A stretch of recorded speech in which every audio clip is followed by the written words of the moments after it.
Louvado seja o nome de Jesus Cristo. Chegamos a 1 de Timóteo, capítulo 2, que Paulo continua orientando Timóteo a orientar a igreja, a conduzir a igreja na substância existencial que a igreja deve ter, deve funcionar. Igreja não é teatro, não é?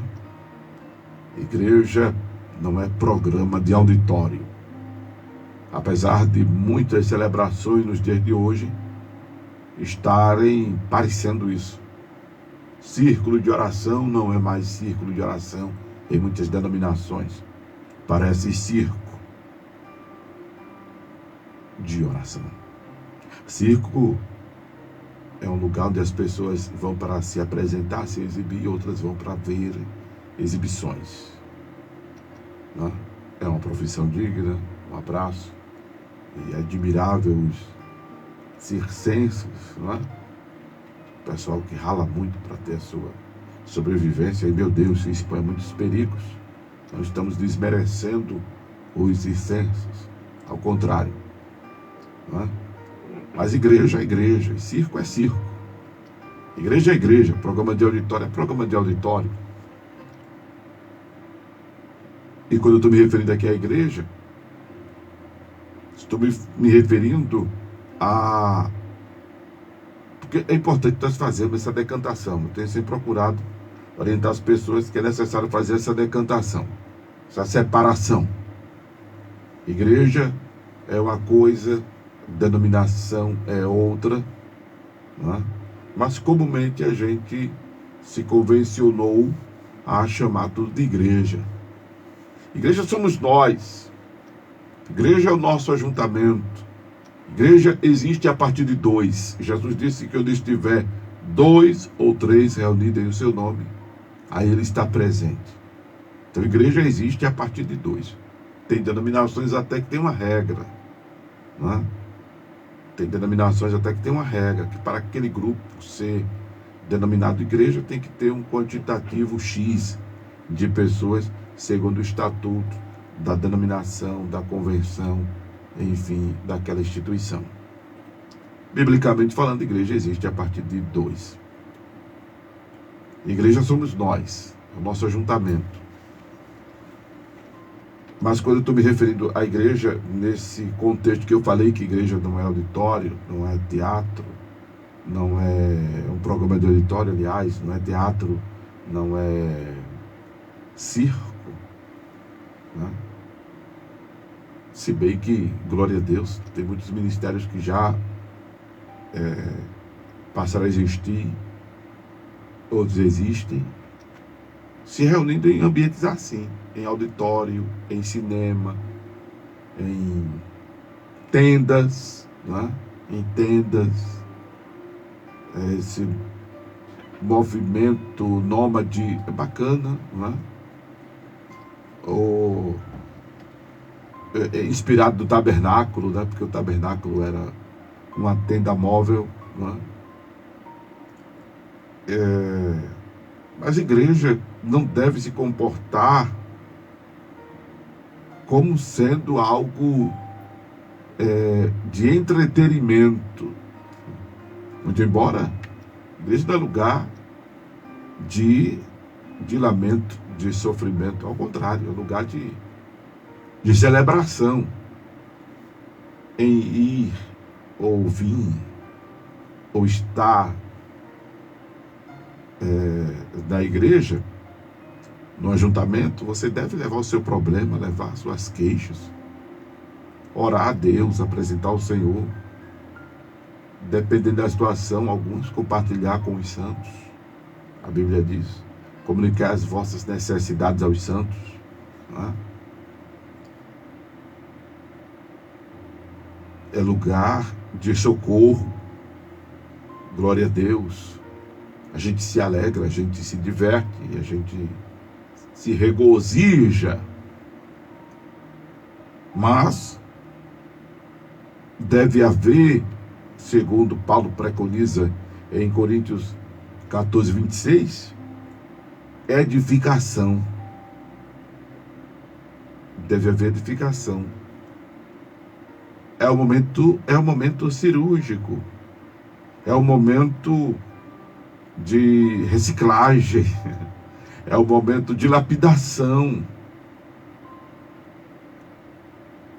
É o momento de reflexão. É o momento de melhora, de busca da melhora. E aí, quando eu estou me referindo à igreja, eu estou me referindo a esse ajuntamento. Estou me referindo a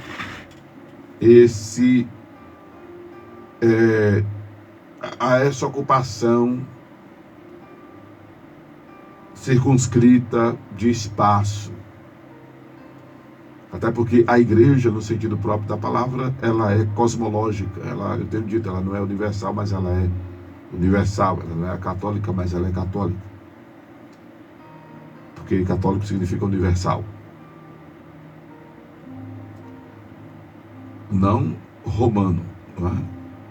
Como a gente conhece a história. E esse ajuntamento, ele deve manter as suas características na sua individualidade, na sua subjetividade, ou seja, na sua vida pessoal, meu irmão, minha irmã. Você deve manter as suas características de igreja, estando junto, estando acompanhado, estando ladeado pelos demais irmãos da fé. Mas você deve também manter as suas características de igreja estando sozinho, estando no trabalho, estando na escola, estando na faculdade, estando no meio da sua família, da sua parentela, dos seus amigos, onde quer que você passe, onde quer que você chegue. Você manter a sua postura de cristão. Manter a sua postura de cristão. E Paulo está orientando Timóteo a conduzir a igreja nesta linha, neste nível. Porque tem pessoas que, quando estão no meio dos irmãos, se comportam de um jeito. Quando estão no meio dos não-irmãos, na fé, se comportam de outro jeito. Paulo pegou um gás com Pedro, porque Pedro, na frente dos irmãos gentios, era uma coisa, e na frente dos irmãos judeus era outra coisa. Aí a gente viu em uma epístola anterior a esta, em algumas epístolas anteriores a esta, que Paulo pegou um gás com Pedro por causa disso. Mas em amor, em carinho, né? A gente vê depois que Pedro até faz referência ao trabalho de Paulo. Louvado seja Deus. Irmãos que sabiam lidar com as diferenças e com os conflitos. Irmãos que sabiam tratar o outro com amor, com carinho, mesmo na base da repreensão, às vezes. Porque amar não é alisar, passar a mão por cima do erro, deixar para lá, empurrar com a barriga, não. Amar é dar carinho, sim, é dar afeto, mas é também repreender, é disciplinar. Deus, a palavra dele inclusive nos diz que ele repreende e castiga quem ele ama. Aleluia. Deus repreende e castiga quem ele ama. Eu já até disse em outras abordagens, se você acha que o irmão está passando pelo que está passando, porque é a mão de Deus pesando sobre ele, faça uma leitura em outra perspectiva e veja que é fluindo amor. Se a mão de Deus está sobre ele, é porque Deus o ama. Aleluia. Se você sente que a mão de Deus está sobre você, pesando, isso é reflexo de amor de Deus por você. Se você está sendo repreendido pelo Senhor, é para você não ser condenado com o mundo, conforme está escrito em 1 Coríntios 11. Se você está sendo repreendido pelo Senhor, é porque é o amor de Deus fluindo para a sua vida, conforme entre tantas outras passagens da Escritura. Apocalipse capítulo 3, versículo 19. Eu repreendo e castigo a todos quanto amo. Sê, pois, zeloso e arrepende-te. Aleluia. Louvado seja Deus. Porque tem gente que só faz uma leitura com uma perspectiva negativa, né? Do sofrimento alheio. É pecado. Está na prova, é pecado. Está doente, é pecado. Está desempregado, está passando por privação, é pecado. Tem gente que só pensa assim, né?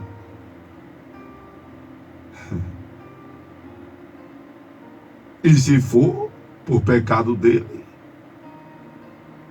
é Deus o repreendendo para ele não ser condenado com o mundo, para ela não ser condenada com o mundo, para você não ser condenado com o mundo. Aleluia. Louvado seja o nome do Senhor. Louvado seja o nome do Senhor.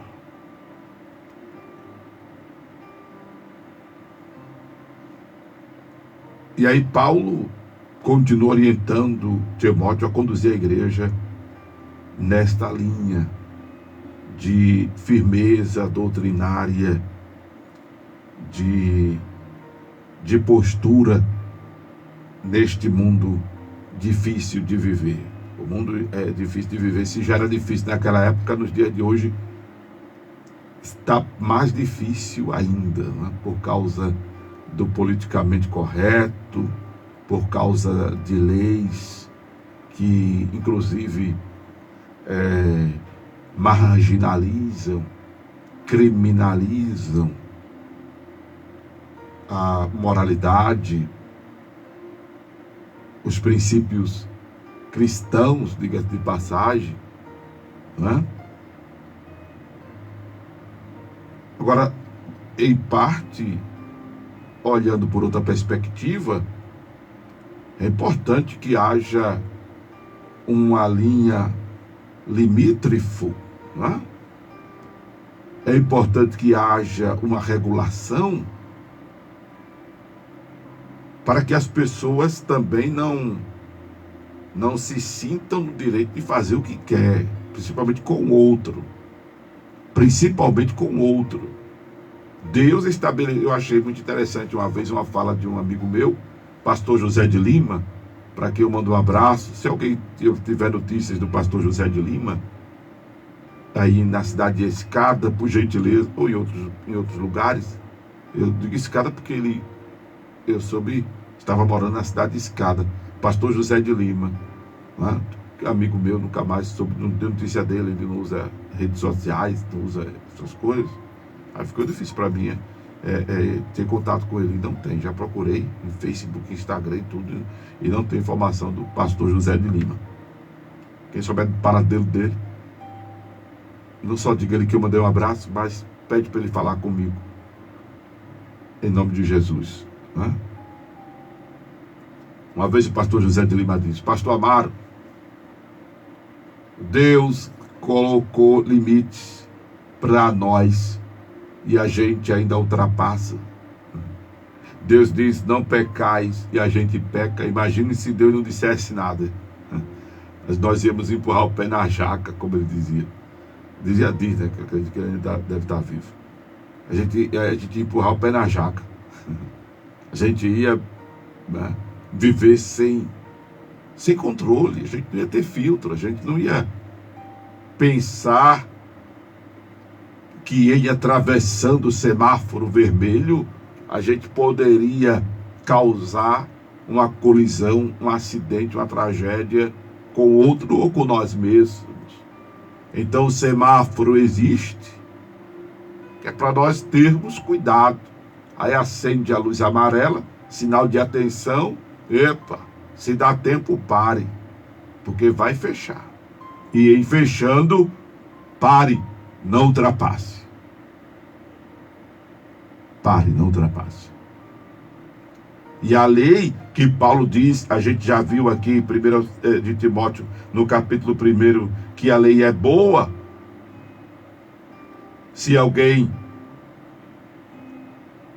dela usa legitimamente, aleluia, sabendo isto, que a lei não é feita para o justo, mas para os injustos e obstinados, para os ímpios e pecadores, para os profanos e irreligiosos, para os parricidas, matricidas, os homicidas, os fornicadores, os sodomitas, os roubadores de homens, para os mentirosos, para os perjuros, para os que for contrário à sã doutrina,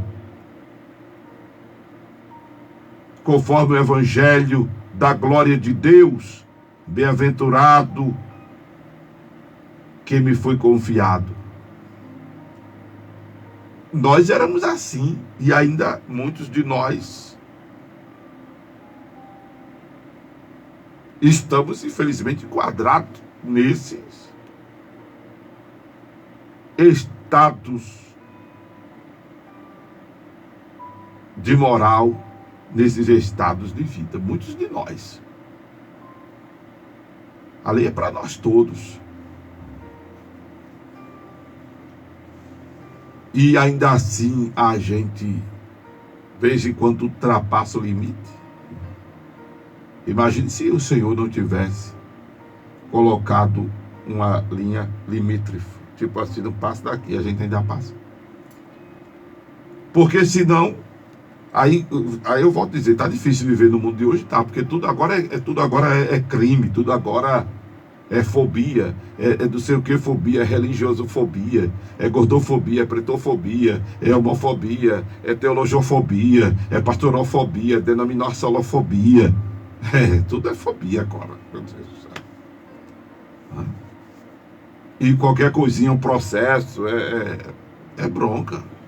Para pregar o evangelho em rede social, para pregar o evangelho em rádio, para pregar o evangelho até em praça pública, para falar, tem que medir as palavras. Concordo plenamente que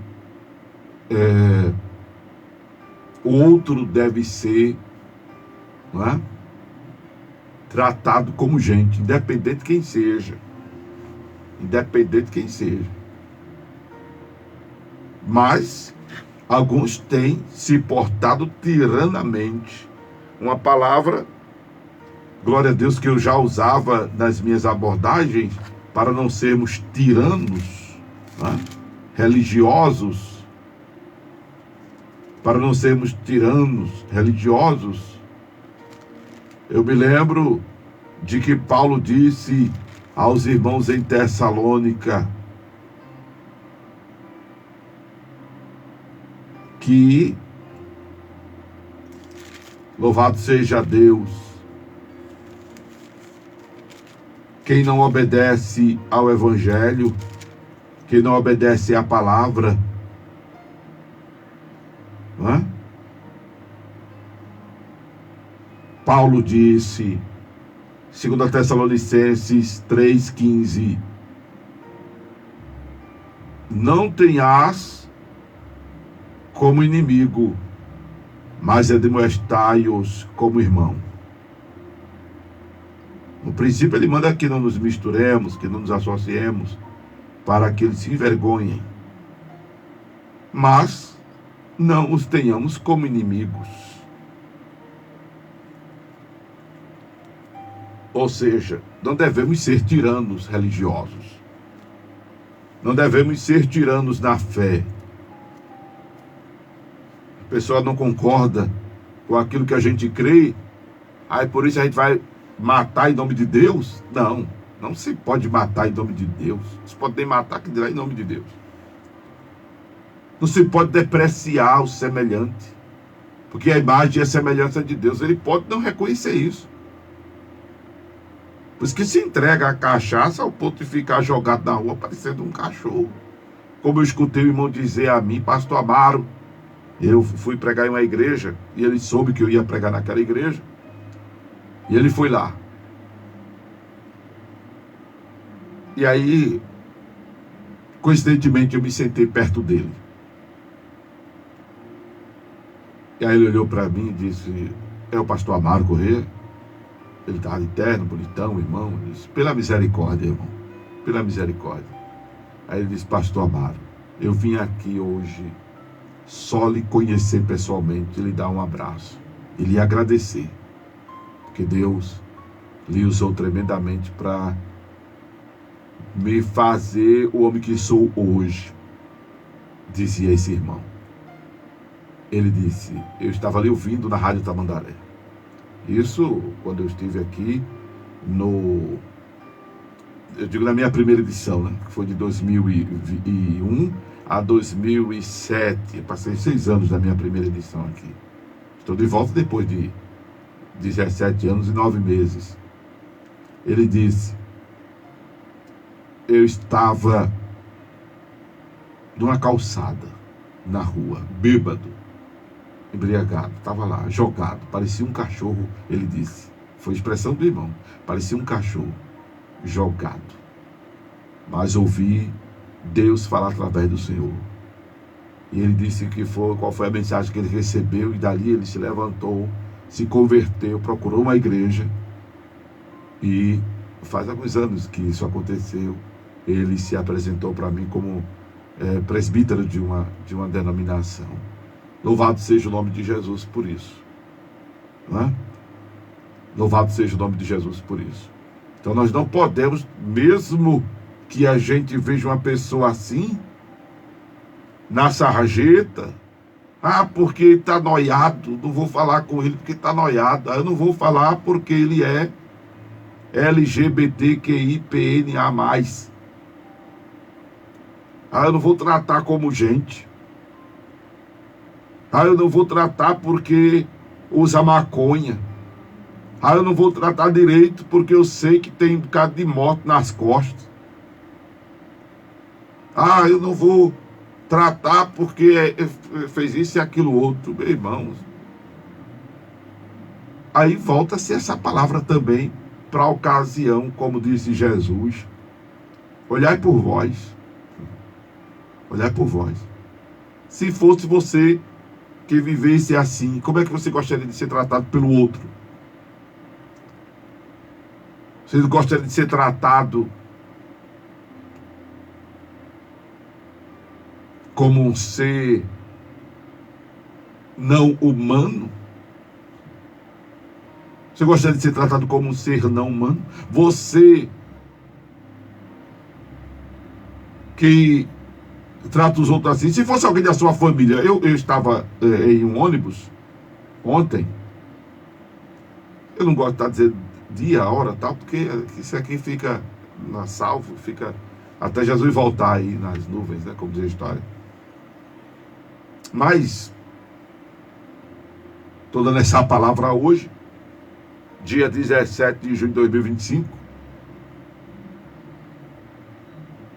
Né? Pode ser que algumas pessoas ouçam isso, eu já não esteja nem mais aqui na terra, ou pelo arrebatamento da igreja, aleluia, ou por Jesus ter me colhido para o celeiro de Jeová.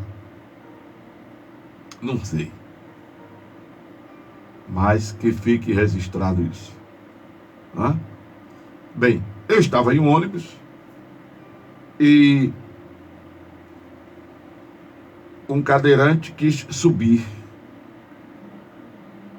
E aí eu disse da janela para ele, venha mais para perto da porta para o motorista ele ver, porque estava subindo muitas pessoas, né?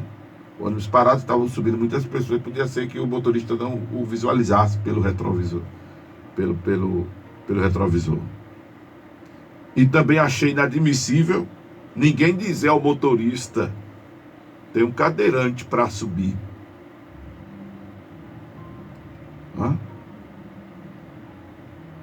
E aí, quando as pessoas subiram, que o motorista já foi fazendo o movimento de tirar o pé da embreagem e acelerar o carro, eu disse: motorista, tem um cadeirante para subir. Eu disse. Se ele não ouviu, se fez de surdo, não sei, ele foi embora. E o cidadão ficou. Um senhor de pele escura igual a minha, ele arrastou com o ônibus. Algumas outras paradas depois, um outro cadeirante, mais arrumadinho, pelo jeito mais deficiente que aquele, porque tinha algumas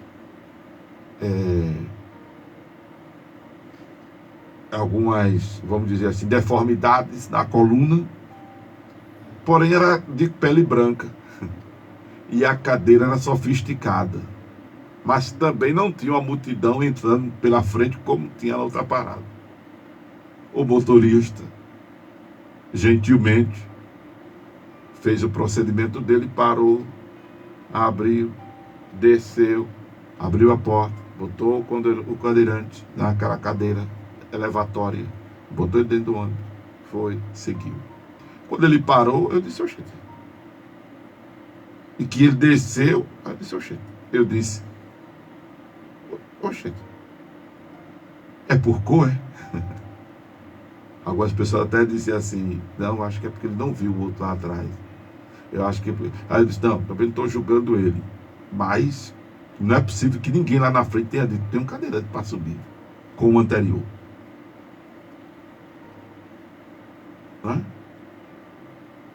Não é possível que ninguém tenha dito. E pode ser que ninguém tenha dito. Apesar de eu ter dito dentro do ônibus: motorista, é um cadeirante para subir.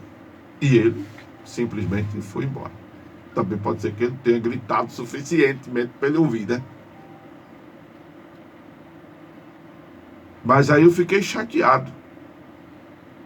E disse às pessoas que estavam assim, sentadas na minha frente e a que estava ao meu lado: se fosse um parente da gente, a gente não ia gostar.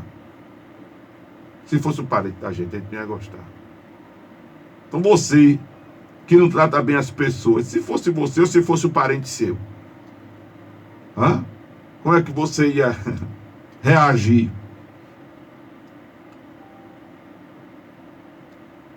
A gente ora por pessoas que estão no presídio e tem gente que, rapaz, orar por quem está preso é porque merece, é bandido. Porque eu já fui assaltado, porque eu já fui vítima disso, daquilo outro, tal. Pronto, eu lhe entendo, eu compreendo, dá raiva. Um dia desses, graças a Deus, faz uns anos, a minha filha, largando do trabalho, ela foi roubada em uma avenida aqui perto, e já não era a primeira vez que a minha filha tinha sido roubada. Aí ela me disse, eu cheguei a tomar um susto. Foi? De que hora? Tá fazendo umas 2 horas, pai. Foi? Aonde foi? Foi na avenida tal. Foi? Como é? Pai, eu tava tão assim que eu nem lembro como é, mas ele era assim, assado, tava usando uma roupa assim, assada. Ela fez um retrato falado.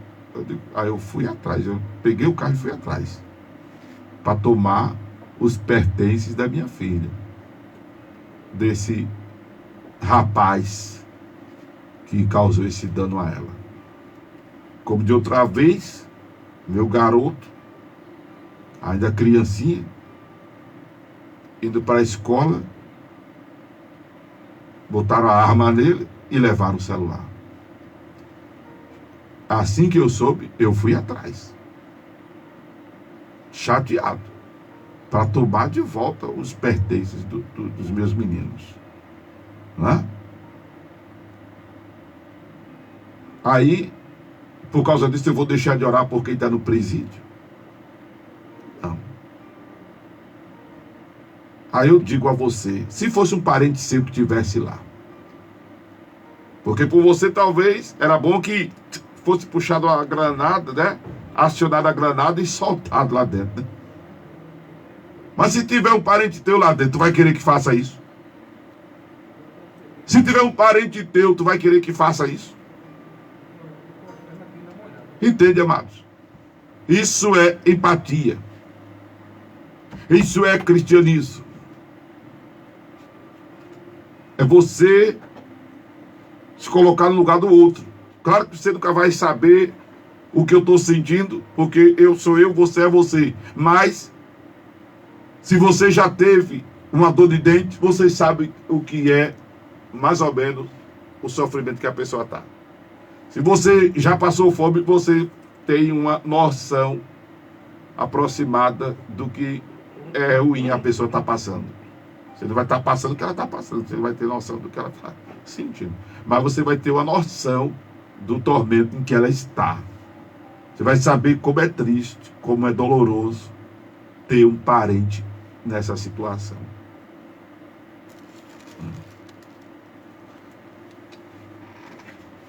Então Paulo está orientando a igreja, orientando a Timóteo a conduzir a igreja a ter essa mentalidade. Por isso que ele disse: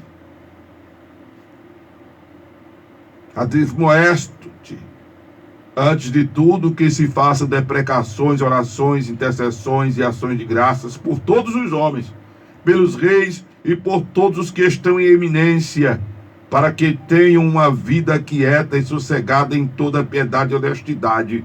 Quando eu vejo isso aqui de 1 de Timóteo, eu me lembro que alguns anos atrás, e não se estranhe não, porque eu acho que até no presente e talvez no futuro próximo, nós vivenciamos um manifesto dentro da igreja horrível, que parece que os pastores e os crentes não lerem isso aqui de Timóteo, porque era pedindo oração por um, divinizando um e demonizando o outro. Como hoje, eu não vejo ninguém pedir oração, em sua maioria, pelo nosso presidente do Brasil. Mas quando era outro, pediu oração. Eu não sou, irmão, olha, nem a favor de... Aí você está me vendo com a camisa vermelha, coincidentemente essa palavra, né? Aí você está achando que eu sou de um lado, contrário a outro. Não, amanhã talvez eu venha até com outra coisa e vou fazer live, como eu estava ontem. Tem nada a ver, né? Aí por causa disso eu vou deixar de usar vermelho, usar azul, Deus me livre. Não, peraí, tem nada a ver uma coisa com a outra. Coincidentemente estou falando essa palavra, né? Porque o pessoal fica demonizando um e divinizando o outro. Aí eu me lembro que era um tal de ora pelo nosso presidente, porque não era o presidente atual. Ora pelo nosso presidente, porque não era o presidente atual. A Bíblia está mandando orar por todos, seja lá quem for.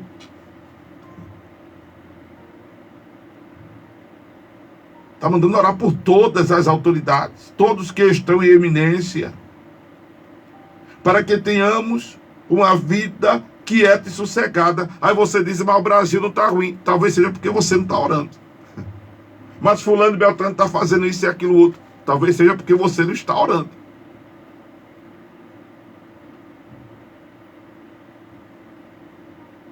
A Rádio Tamandaré não está pegando aqui. Talvez seja porque você não está orando. Não é nem só contribuindo, é porque talvez você não esteja orando.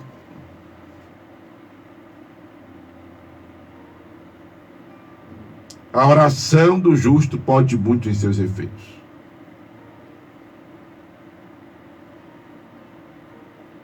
Paulo estava orientando. O que eu quero dizer a vocês, baseado nesse capítulo 2, é que Paulo estava orientando Timóteo a conduzir uma igreja, sabe, amados, imparcial. A conduzir uma igreja equínime. Essa palavra foi forte, não foi? Essa doeu. Uma palavra, uma igreja, vou usar a palavra mais humilde, com equidade. Glória a Deus. Equidade. Interessante que quando a gente vai buscar o significado da palavra equidade, que parece que dá um nó no cérebro da gente, que é tratar desigual os desiguais, para que haja justiça. Para que haja justiça. E o Deus que a gente serve é o Deus da justiça. Aleluia. O nosso Deus é justo. Louvado seja, aleluia, o nome de de Jesus. Por isso que ele não te dá uma prova além do que tu não podes suportar. Aleluia. Por isso que, como diz, eu não sei se tem isso na Bíblia, eu não sei, mas o pessoal diz, né, que Deus dá ao frio conforme o cobertor. Eu sei que ele não prova além das forças. Isso eu sei que tem na Bíblia. Tem até um hino de um poeta pernambucano que dizia assim, né? Que Deus não prova além das forças. Louvado seja o nome de Jesus. Nosso Deus é justo. E a igreja tem saído dessa equidade, desse sentimento equínime. Eu tive que falar bonito agora.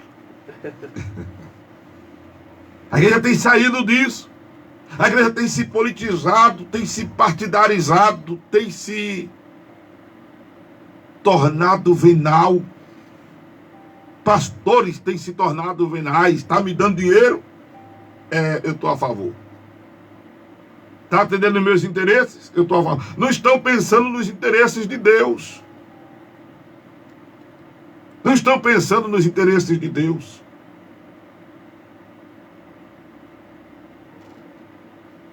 Até uma imprensa hoje você fica difícil em saber qual está sendo verdadeiro. Eu glorifico a Deus porque a nossa rádio tem um diretor que é jornalista e tem uma consciência cristã.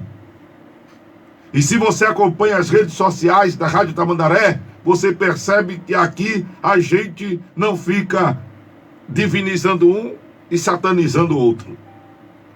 A gente dá a César o que é de César e a Deus o que é de Deus. Louvado seja o nome de Jesus. Porque evangelho é isso. Aí você vê, a Tamandaré é assim, a Tamandaré é assim. Não, a gente aqui, irmão. O pau que bate em Chico, bate em Francisco aqui. Não tem esse negócio, não.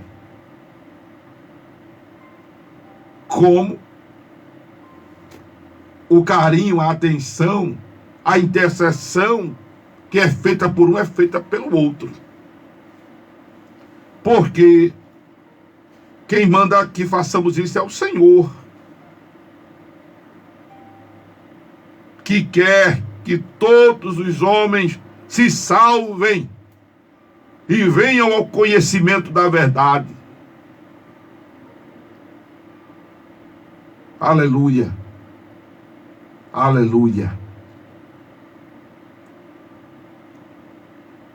Já disse em outras abordagens que Deus não faz acepção de pessoas, e isso é o princípio bíblico. Deus não é mais fulano de que Beltrano, mais ciclano de que sei lá quem. Deus ama a todos. O princípio que existe é o da prioridade. Quem dá prioridade a Deus recebe prioridade. Deus é recíproco. A palavra de Deus nos diz em Provérbios que para com os sinceros, Deus se mostra sincero. Aleluia. Deus é recíproco. A gente às vezes quer enfeitar, né? Tem pregador que gosta de enfeitar, viu? Dê um passo para Deus que Ele dará dois para você. Não, tá mentindo esse pregador. Deus não faz nada disso. Matemática estranha. Essa matemática está estranha. A Bíblia diz, chegai-vos a Deus e Ele se chegará a vós. Na proporção que você se aproxima de Deus, Deus se aproxima de você. Aleluia. Aleluia, aleluia. Paulo estava orientando Timóteo a conduzir a igreja com essa consciência.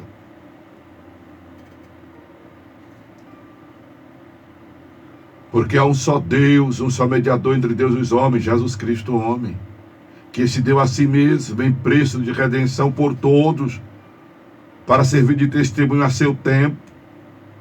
Aleluia. E aí Paulo diz, olha, eu quero que os homens orem em todo lugar, levantando mãos santas, sem ira e nem contenda. Louvado seja Deus. E aí ele entra em um assunto que é pertinentemente local, em alguns aspectos, em outro é princípio universal e atemporal, que as mulheres se trajem com pudor e modéstia, não é? Louvado seja Deus. E que, além de se trajar com pudor e modéstia, louvado seja Deus, elas se coloquem no seu lugar de mulher e o homem no seu lugar de homem. Pronto. Para resumir o final do capítulo 2. Porque o que a gente está vendo também é uma inversão de valores, né? Não estou falando de opção sexual, que já é outro assunto. Estou falando de postura numa relação conjugal. Se na relação conjugal você é homem, seu comportamento é de homem. Se você é mulher, seu comportamento é de mulher. Em todos os sentidos e aspectos. É esse equilíbrio que Paulo orienta a igreja que ande, que viva. Amém? Eu espero que esta palavra ajude você a melhorar. Não lhe agrade não, porque a palavra de Deus não agrada sempre não. E é, pastor. Jesus disse ao jovem: vai, vende tudo que tens, dá aos pobres, segue-me. Isso alegrou ele? Não alegrou não. A Bíblia diz que ele baixou a cabeça e saiu triste. Que nem toda palavra agrada do Senhor. Não é? E dirá: a minha. Quando é a minha? Porque se não mexeu com você, se não impactou você, se não fez um rebuliço aí, aleluia, na sua mente, foi a voz de Amaro Correia. Mas se fez um rebuliço, e para melhor, se lhe impactou, se lhe edificou, se lhe consolou, se lhe exortou, foi a voz de Deus, a voz do divino.